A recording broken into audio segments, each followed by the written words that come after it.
I'm back. Apparently, YouTube decided I was finished, and I wasn't done yet. And so I'm back with part two to finish wrapping up this Dez Bryant situation. And essentially, where I left off at was I don't agree with T.O. I don't think that this is a racial situation where you can pull that card out of the deck, go ahead and slide that card under the deck, and don't pull it out. I don't think this is a racial thing. I think this is an situation where Dez Bryant was out of line. And the reason I say that is because we're going to go to the final arrow here, and that's this big blue one. It has nothing down at the bottom. And I think DeMarcus Ware said it best. He said, look, he's a great teammate. I respect him.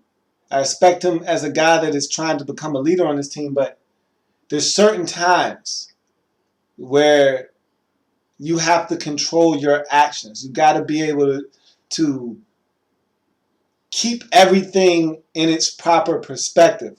And I'm paraphrasing here. DeMarcus Ware basically said that, hey, look, there was still time left in the game. There was still a chance for us to win this football game, albeit a long shot. You can't fly off the handle at that point in the game. Okay? It's one thing to light a fire, as Deion Sanders alluded to.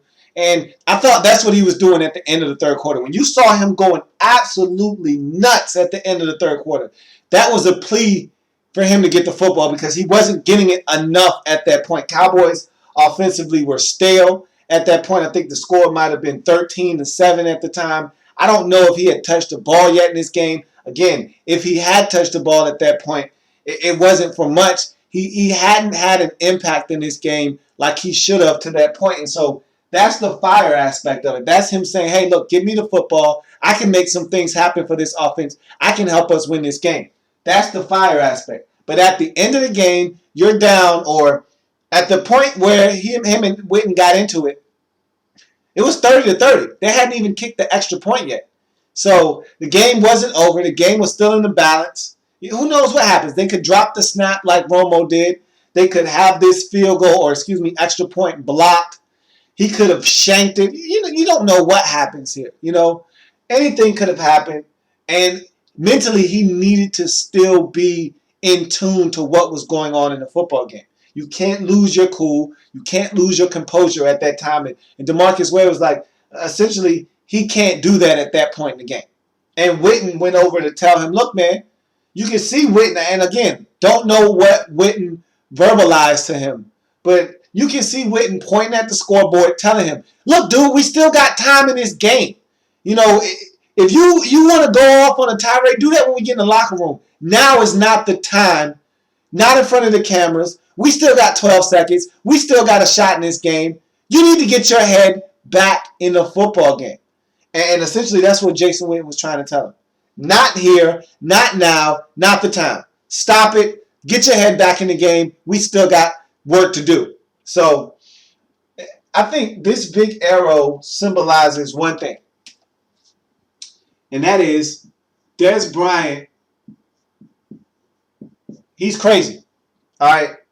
And you can take it how you want to take it. Crazy in a good way, crazy in a bad way. At the end of the day, Dez Bryant is crazy. And when I first saw this initial reaction, cuckoo's nest, cuckoo's nest, I said, this guy is crazy. He's one taco short of a combination plate. But he needs to take that crazy and use it on the football field. Use it in every single one of these ways except this one. This is the one right here. This is the one you got to stay away from. You can't be disruptive. And that's what DeMarcus Ware said. And Jason Witten, to a certain extent, said the same thing. Hey, look, this guy, and everybody said the right thing at the end of the game. Tony Romo cleaned it up nicely in the press conference, as you would expect a guy who has been along for the ride as long as he has been. He's seen a lot of different things. He knows how to address the media. When they ask him a question, knows how to tippy-toe and dance around questions and answer them in the professional manner that is expected of a starting quarterback in this league. I mean, Romo's been down this road with Terrell Owens, and so he's no stranger to this. He knew exactly what to say. He said it well. It was eloquent. He put it exactly the way it needed to be said. But At the end of the day, Dez Bryant can't be a distraction, and that's what he was at the end of this game. And the fact that we're talking about it right now goes to show you that he was a distraction. We should be focusing in on the fact that Tyron Smith had a boneheaded penalty at the end of that game. We should be focusing on the fact that the Cowboys struggled in this game for 3 quarters of football. We should be focusing on the fact that the Cowboys defense, again, has let this team down. They let them down against Denver. They let them down in this football game. We should be focusing in on the fact that even though Tyron Smith had the penalty, even though Dez Bryant had his tirade on the sidelines, this Cowboys defense still had an opportunity to get it done and win this football game, and they simply could not. But yet we're talking about Dez Bryant and his actions on the sideline. That means he's being disruptive. And so channel this emotion, channel this fire, channel this desire into winning football if you're Dez Bryant. Look, you're a hell of a football player, my man. And if you set your mind to it, there's not many guys that play the cornerback position in the National Football League that can stop you from getting anywhere on the field that you want to get to and stop you from making plays as a wide receiver in this league. So you have to channel, and you're crazy, and you know you're crazy. So take that crazy along with your emotion, along with the fire and the desire, channel all these things together and be the football player that everyone knows you can be. And so that's essentially what I have on this situation. Look, yeah, if you want to pull the race card, be my guest. I'm not going to pull it. I don't think that's a valid, reason nor point here in this discussion. I feel like this is just a simple case of a guy not being able to control himself in a crucial stage of a game. I look at the end of the third quarter tirade as a separate entity, a separate incident than the one that happened with Witten. The one that happened with Witten, nothing conducive can come of that. That there's no place on your sideline for that. The one that he had, and look, this one could even be one of those ones that crossed the line, but I didn't have a problem with him saying, hey, get me the football. I'm the best playmaker you got on this team. We're struggling offensively. I haven't had enough touches. Get me the football. I can get us in the end zone.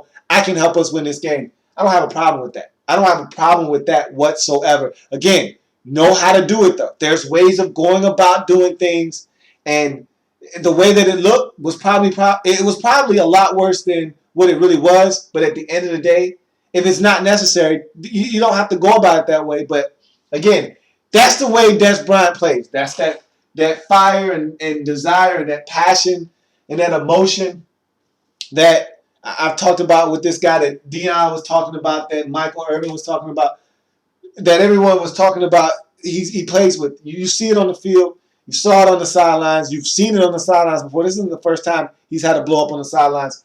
Just try to channel that energy into something more positive, if at all possible. But again, that Jason Witten sequence at the end of the game, that DeMarcus Ware had to step in and play mediator, and that can't happen. That's being disruptive. That's when you're crossing the line. That's when you're not being a player that can help your football team win games. That's when you look crazy. And so that's going to do it for this In the Lab Room exclusive. If it happens in the National Football League, whether big or small, we cover it all here in the Lab Room. That's the second part of the Dez Bryant sideline breakdown or blow up that YouTube didn't want you to see, that I had to come back and finish up because they decided to cut me off. So that's going to do it. I'll see you for the Tuesday, the Wednesday, the Thursday, the Friday edition of In the Lab Room. Got to break down that Seattle game. That was one whale of a game. Again, a lot of defense in that game, but hey, the Rams had their opportunities. I'll break that down on the Tuesday edition of In the Lab Room. See you then.